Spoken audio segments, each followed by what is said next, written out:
Good afternoon. Scotland's accident and emergency departments have recorded their worst performance since weekly reporting began. In the last week of December, 78% of patients were treated within 4 hours, well below the government's 95% target. For the first time, more than 1,000 patients had to wait more than 8 hours in A&E. The demand for emergency care services, which has been unprecedented over the festive period. We know this is down to a number of factors, including surge in falls and fractures, as well as people presenting with flu-like symptoms. Such exceptional circumstances do mean that some patients stay longer than 4 hours in our emergency departments, not simply because of the pressure on the service, but also because that can often be the right clinical setting for assessing their needs. CCTV images have been released of 4 men after a father was crushed to death by a vehicle hit and run. John Ogston was discovered on Mains Road in Dundee at 11 p.m. on New Year's Day. The father of 2 suffered serious injuries to his head and body before being helped into a nearby house. Officers believe the 4 men, thought to be Asian or Eastern European, stopped to help the 67-year-old who later died in hospital. Unions say plans to centralise air traffic control for 7 Scottish airports could put jobs and safety at risk.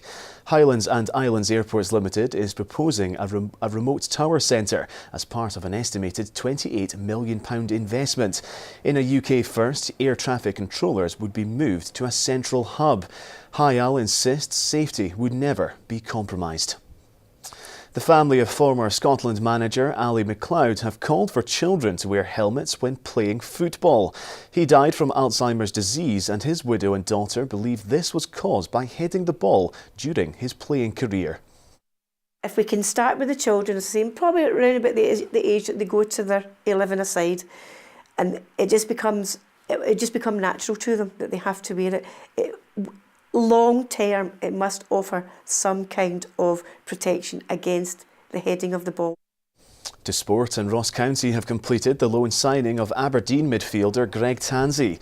It'll see the 29-year-old spend the remainder of the season in Dingwall. Tansey has found first-team football hard to come by at Pittodrie after joining the Dons from Inverness last summer. Now, here's Sean with the weather forecast.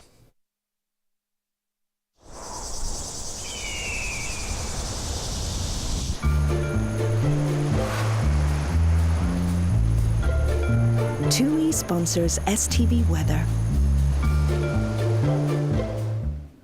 Good afternoon. We're going to hang on to a lot of cloud across northern, eastern and central parts today. The best of the sunshine across the northwest, Lewis and Harris, North Uist, Skye and also the north and west Highlands.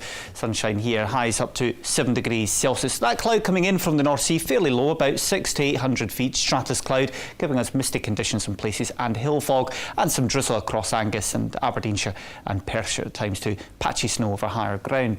Now tonight, fairly cloudy for many of us. Thicker cloud in the west with outbreaks of rain. And tomorrow that rain moves north and east across all areas, so quite a damp day to come, but brighter on Thursday.